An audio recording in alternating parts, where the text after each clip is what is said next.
Welcome to a new episode of the Prosperity on Air podcast. I'm your host, Paola De Vescovi, and I'm very excited today to have as a guest Sarah Santacroce. Sarah is a business consultant and coach and now author. We've been knowing each other for quite some time. We met actually on LinkedIn approximately 10 years ago. And after a few years, I met her by chance at an event here in Rome, where she was one of the speakers.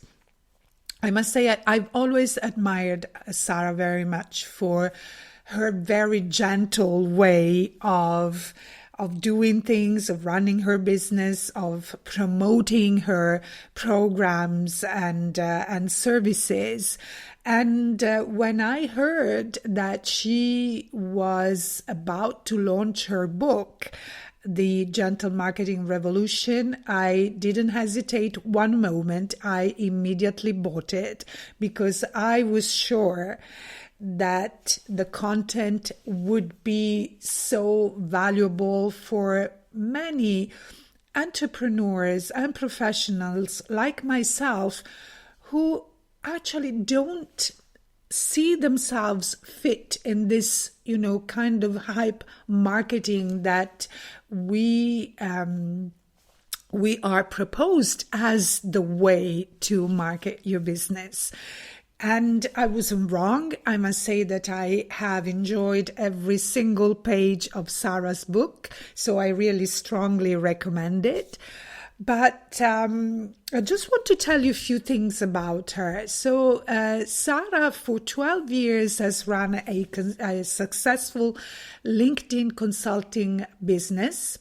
And it was exactly this experience that inspired her to create a global movement that encourages people to bring more empathy and kindness to business and marketing.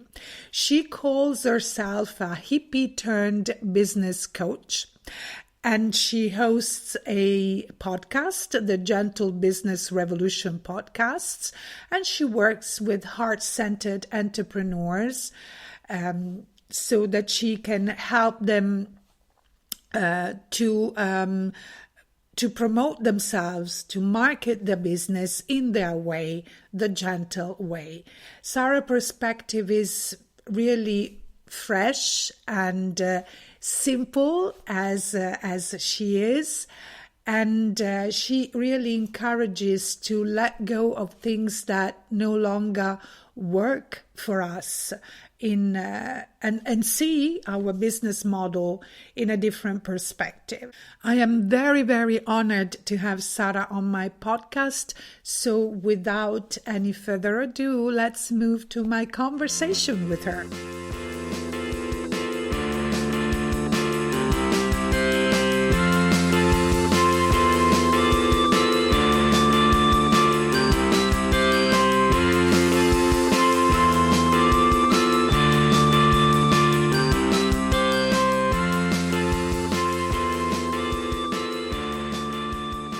Sarah, thank you so much for being with me today. I'm very, very happy to have you on the podcast. I'm so delighted to reconnect with you, Paola. I'm so looking forward to this conversation. Yeah.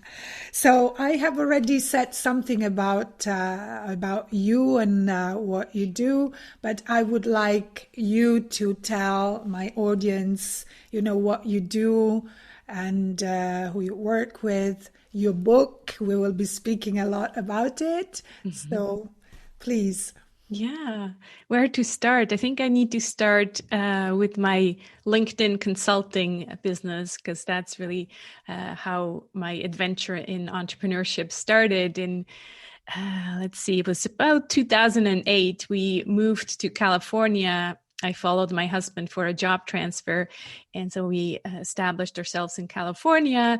And once I had the kids settled at school in kindergarten, I decided, well, what am I going to do here in California? I didn't have a job permit, so I started my own business. And first it was supposed to be just kind of social media consulting in general. And then when we moved back to Switzerland, I kind of pivoted towards LinkedIn because I noticed that there was an opportunity, because none of the social media agencies actually talked about LinkedIn. It was kind of the odd one out still back then. It was the not so cool kid in 2010. And then fast forward to today, obviously there's many LinkedIn influencers and LinkedIn consultants and so on. So I did work with, coaches, experts, consultants to help them position themselves as experts on LinkedIn for a good 10 years, building an online business. So I did, also work in companies and workshops and things like that. But I was really, since starting out in California, I was kind of in this online marketing field where you learned a trade about online marketing. And so, as we discussed before we started the recording, it was like this guru-oriented online world where the gurus taught you how marketing is done. And I have taken countless marketing courses and programs. You too. You too, right? And so it's like, this is the launching program. This is the email marketing program. This is the webinar thing. So yeah, I learned all these things for my own business. And then also, worked with clients on building them helping them build their business. And it was, about 2 years ago where I just had this moment on a therapist's chair where I just had a meltdown, and I was like, I can't do it anymore. I'm just not made for this business thing or this marketing thing. Like, it was, to me, it wasn't clear yet what it was. It just felt hostile. The whole thing felt hostile.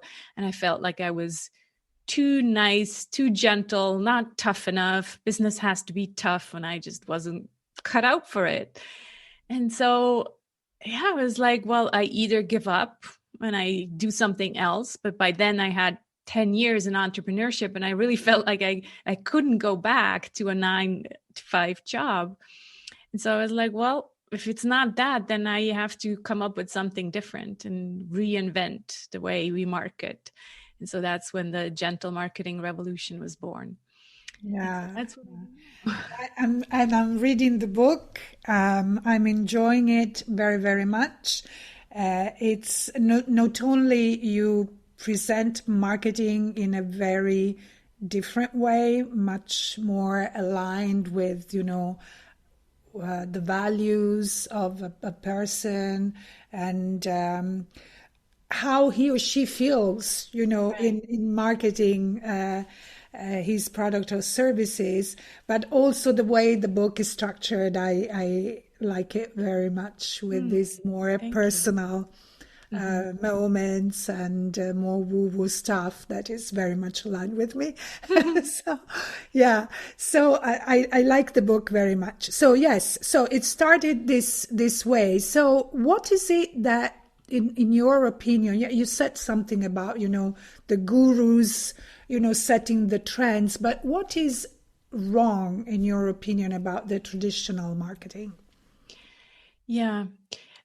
So many things, but I think the number one thing that I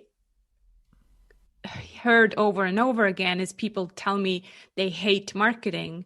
I then, analyzed it more, and I tried to find out, well, why are people saying that? And it was that it created anxiety. The anxiety came from the misalignment with values. It came from not being in integrity when doing these things that marketers told us. So much so that the first name I came up with was anxiety-free marketing. So that was kind of like, it had to be marketing that is actually joyful, that we can do without anxiety. Because there's two sides to the anxiety. First of all, the people who receive our emails, they feel anxiety if we put pressure in them, if we put, these pushy, aggressive, manipulative things that we're taught to do, the people who receive them feel anxiety. And us as marketers, we also feel anxiety because it doesn't feel good to us. So it's just like, we already have enough anxiety in this world. Why are we using marketing to create more anxiety? So that, I think, is the biggest problem. It's this focus on the negative as well. We're always taught in marketing to find the pain points and then highlight those pain points and make sure that people see how shitty their situation really is, and all of these things, right? Makes the person feel so bad. Yeah. It's like, why would we, as service-oriented entrepreneurs, why would we want to make our clients feel bad and ashamed and feel less than? And that's what we're doing with these marketing techniques that we're told to do. I'm not saying, I'm not pointing fingers, because I've done it myself, because that's just like, oh, that's how marketing works. It never felt good, but yet we felt like, oh, this is what it is. So yeah, that's what it. So, for how long have you started, practicing and applying a more gentler marketing? I want to say I always tried, but I tried to adapt whatever I was sold. So, there was the way you launch a program, and they said you have to do 4 cart closing emails, meaning 4 reminders that, this is the last day to sign up. And I'm like, 4 emails on the same day to tell people? There's no way I can do that. That is just like, so manipulative. So I toned it down. And then, I tried to use other words, but there was always, it was still, to me, there was just this bad feeling about it. And so I really became much more aware that I wanted to do things differently 2 years ago. Now, people on my email list, I've been sending out an email for 10 years now, and they told me always, but you're the real thing, we trust you. And so I think it's just that my level of tolerance went even lower. I'm like, yeah, but I can't even do that. And people have gotten so used to the hype marketing that even what I was doing was like refreshing, but it was still not good enough to myself. It was still hype to you. Yeah, exactly. Yeah. And can you give us some examples of hype marketing and how, you would instead do the same thing but with gentler marketing? Yeah. The thing is, it's really these subtle differences, actually, because you can, for example, when you launch a workshop, right? Of course, you want to send out reminders and say, I have an early bird, for example. There's nothing wrong with the early bird and having a discounted price for those who sign up early, because that helps you plan and see, okay, I have this many people who are already signed up. I need about, 4 more. I can run the course. There's nothing wrong with that.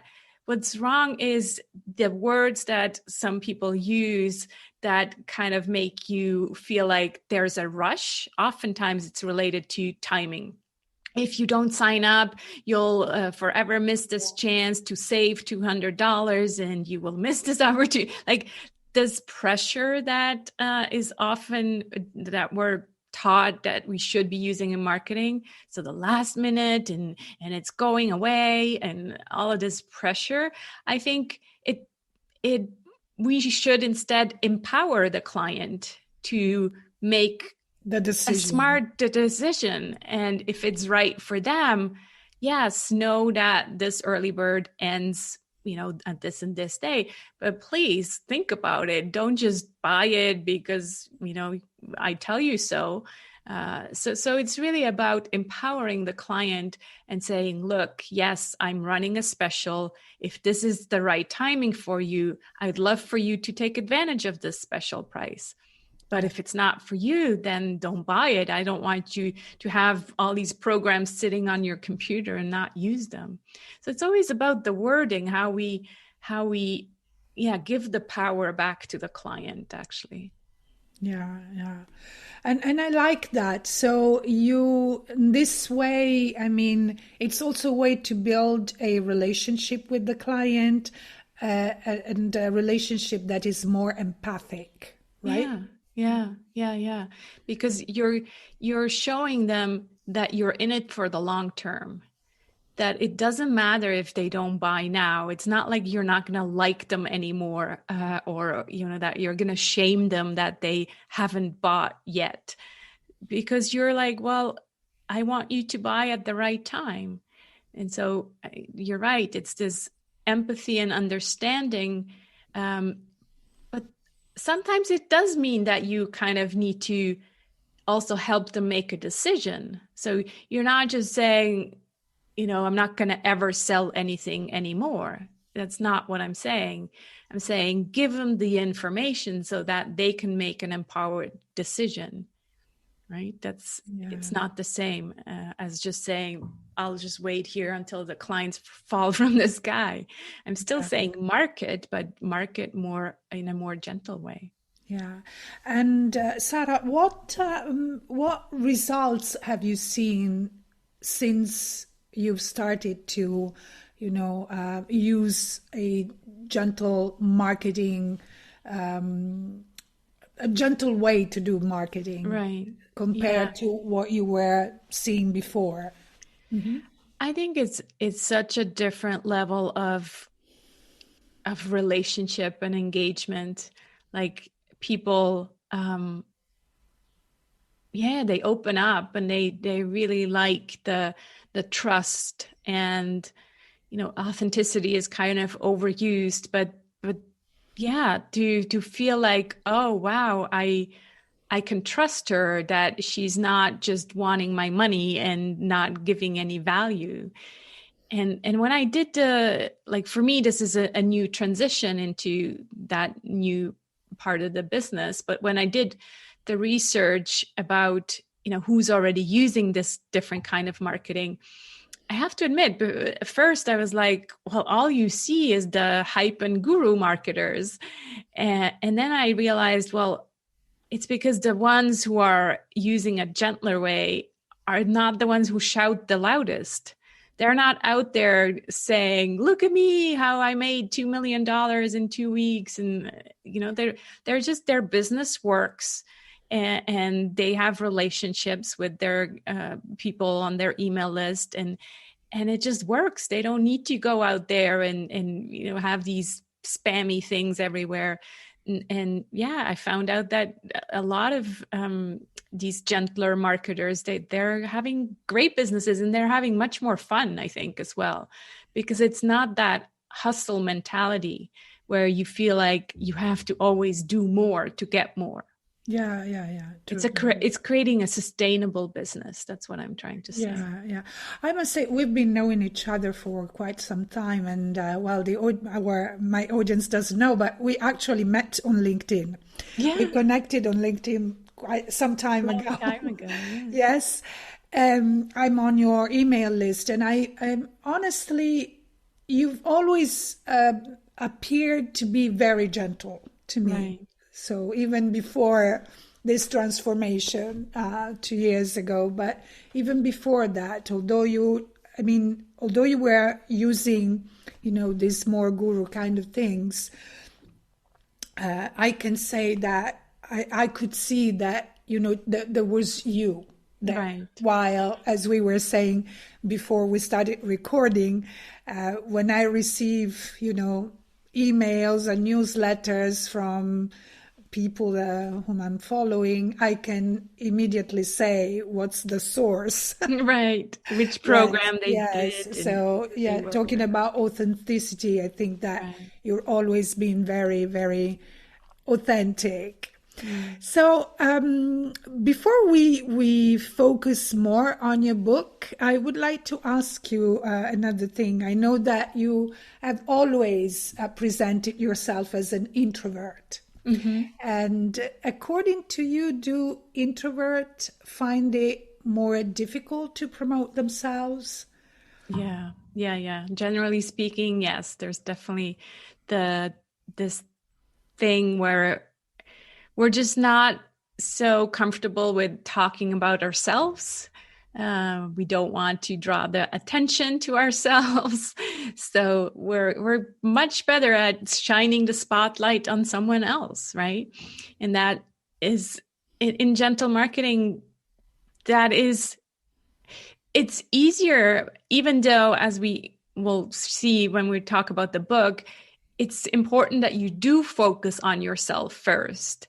And I think that's probably the mistake I made with my LinkedIn consulting business. I focused only on the client and then created a business that wasn't in alignment with who I was.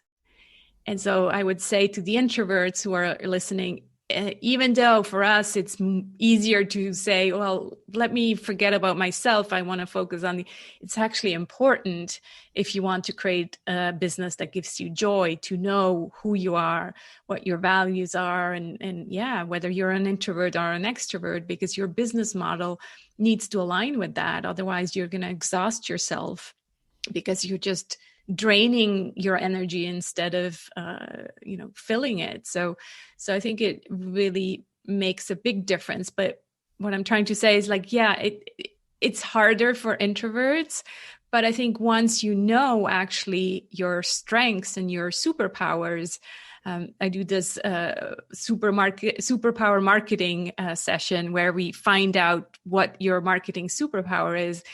That is super important, to know who you are and how you're wired. Because if you, for example, if you would told me you need to have a Facebook group, that's what a lot of gurus kept telling us, right? Yeah. You need to have a Facebook group.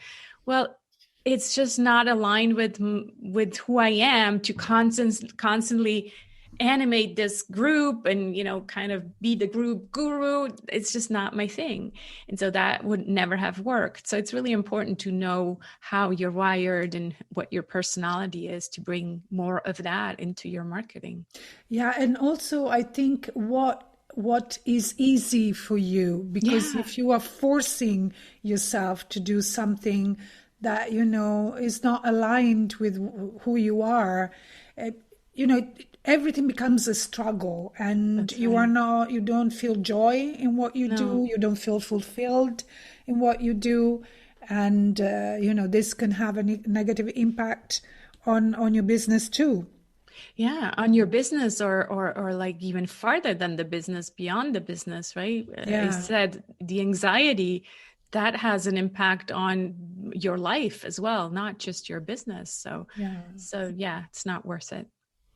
So let's now speak about the book. So Hmm. in your book, you speak about your version of the 7 P's of marketing. Hmm.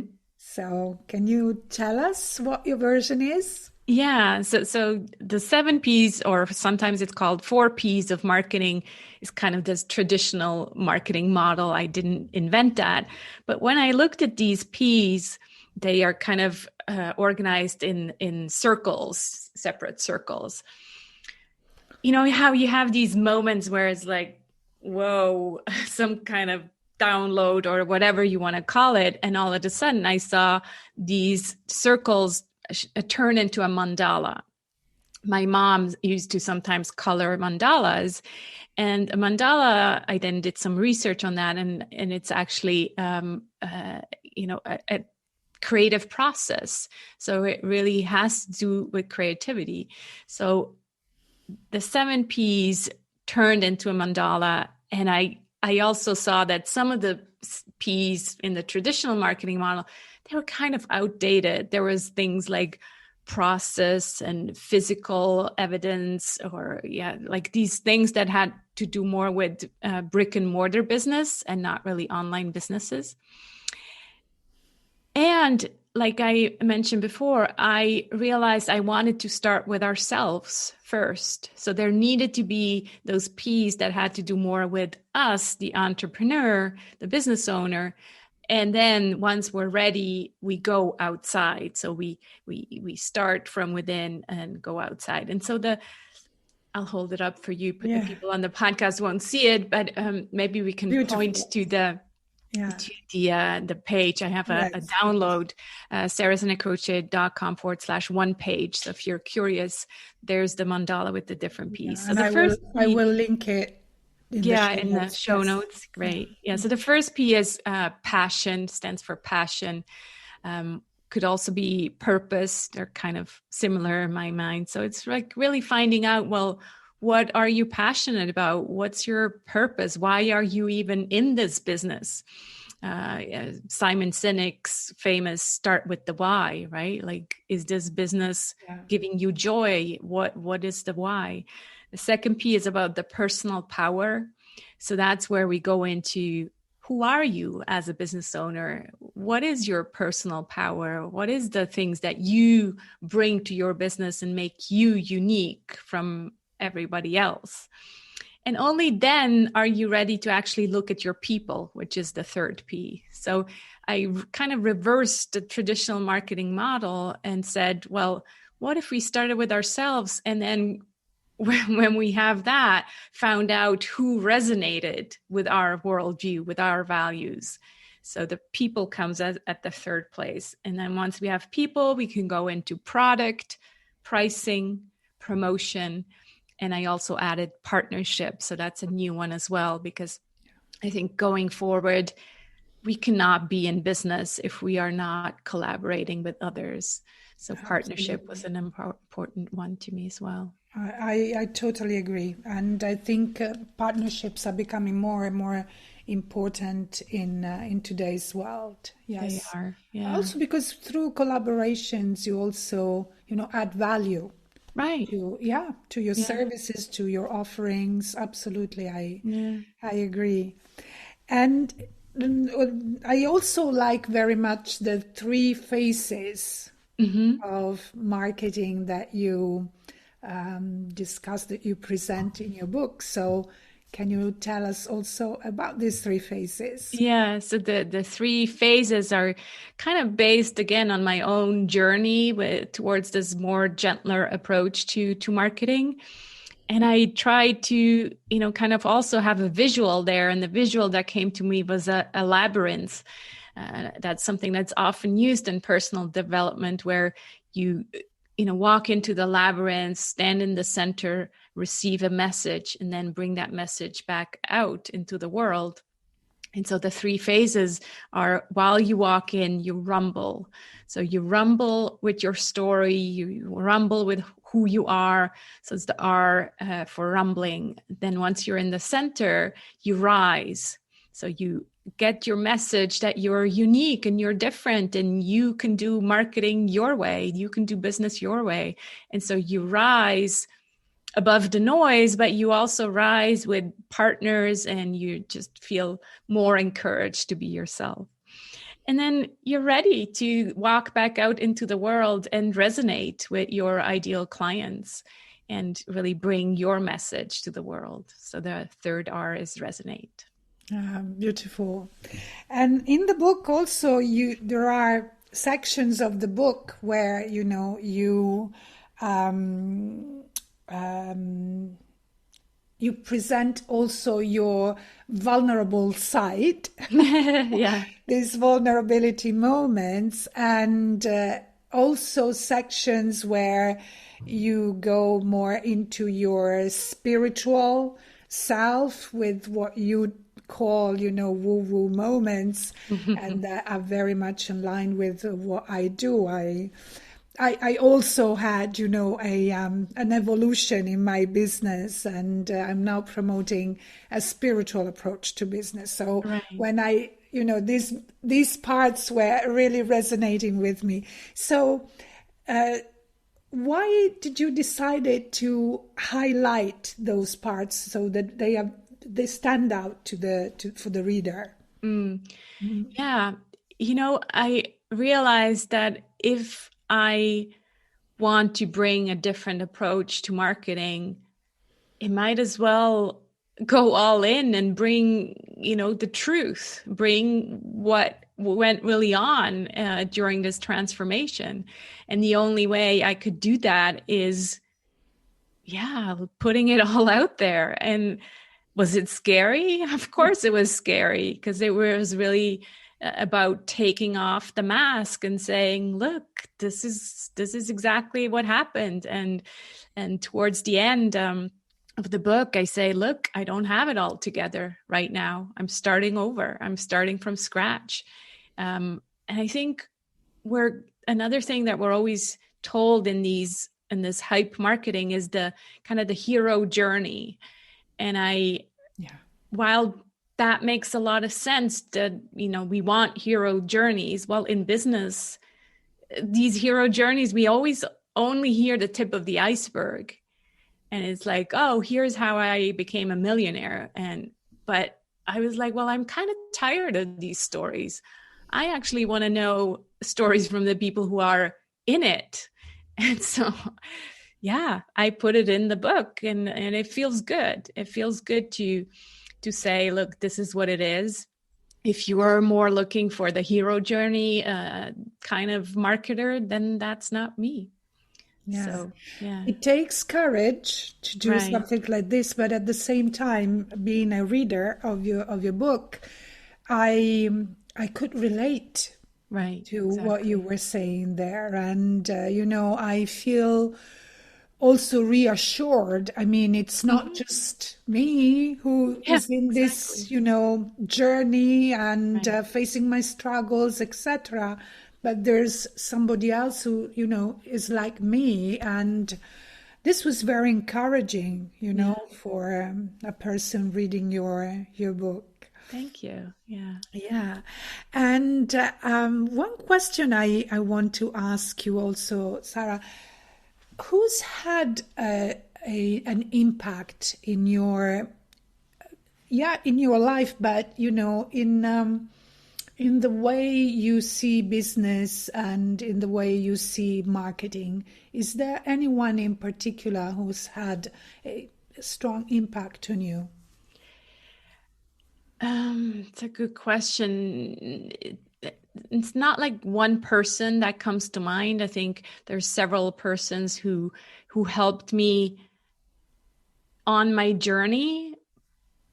But at the same time, I did always feel like I'm the lone wolf who wants to do things differently. So I think the movement maybe that I'm looking up to is the B Corp movement. Yeah. So this organization for business for good. That's kind of what I want to do with the entrepreneurs, or even in the future with organizations. Also use marketing for good. It can't be that we're doing all these good things for the environment and for business and such, but not also adapt our marketing. Consciousness of people has risen, but marketing is still outdated, and there's like this big gap. So I would say, it's really kind of the B Corp movement, business for good, social entrepreneurs. That's where I'm finding inspiration. Yeah. And also the way you decided to write the book and support the book was quite unusual, I think. You mean the Kickstarter? The Kickstarter, yes. Yeah. So I wrote the book in the famous 2020, and then I thought, well, how is a gentle marketer gonna do a gentle book launch without being all about me and the book? That didn't feel good as an introvert. And so I decided to play with Kickstarter. My husband had told me about it, and I was like, are you sure? I think that's just for like games and video games. And it's like, no, I think, that's a way to raise a community and raise money. To me, first, I thought it was just about the money. I'm like, I'm not going to go out there and beg people for money. He's like, no, but it's the community. And once I understood that, it all made sense to me. It felt good to have the backup of a community to help me launch the book. And so that's what I did in December of 2020. I launched a Kickstarter campaign, and within 3 days, we had the money, and it was a successful launch. So yeah, that really gave me the motivation to say, yeah, there is people like me who feel like there needs to be a different way. And it felt like a gentle book launch because it was focused on the message and not on me as much. Yeah, and I like that very much. And you should write something about your experience with the Kickstarter launch. That's true. I think, that it would be useful for so many people. True. Yeah. So how do we make marketing beautiful and enjoyable? And, I think again, until now we were told as marketers to use the left brain. It was all about transactions and numbers and benefits and features. And I think it's time that we bring more of our creative right brain into our marketing, because again, consciousness has risen and people make decisions no longer just with their left brain. They bring in their feelings as well. They bring in their right brain, and they feel into how it would feel to work with you, and not just how much does it cost and how much do I get. So I think that's when marketing becomes to be fun, because you get to play, play with more colors, with just experiment, like bring in things that you would have never dared to bring into your marketing just because they're fun. And I think that's the beauty of this creative approach to marketing. Oh, thank you, Sarah. So we are approaching the end of our time together. So before we wrap up and we finish this very interesting conversation, I would keep you here forever talking about gentle marketing and your book. Can you tell my listeners where they can find you and where they can know more about you and your book? Mm-hmm. Yeah, I will put all the links in the show notes, of course, but I will like you to tell them. Thank you. Yeah, so my main site is sarahsantacroce.com. You'll say it in Italian. It sounds always so much better. And the book is at thegentlemarketingrevolution.com/book. And I mentioned that 1-page marketing plan. So that's in the form of the mandala. And then it comes with an email series about these 7 Ps so that you can really kind of reflect upon these different Ps and areas in your marketing. And that's at sarahsantacroce.com/1, the number 1, and then page. Perfect. And on social media, where they find you? On LinkedIn? Best is still LinkedIn. Yes. Find me on LinkedIn and tell me in the invitation that you have listened to Paula and me on this podcast. Yeah. Thank you, Sarah. Thank you. So I really hope that, you will come back soon, so that we can explore, maybe we can go more in depth into some aspects of the gentle marketing. And I thank you so much for being here with me today, Sarah. It's been a pleasure. Thanks so much for hanging out, Paula.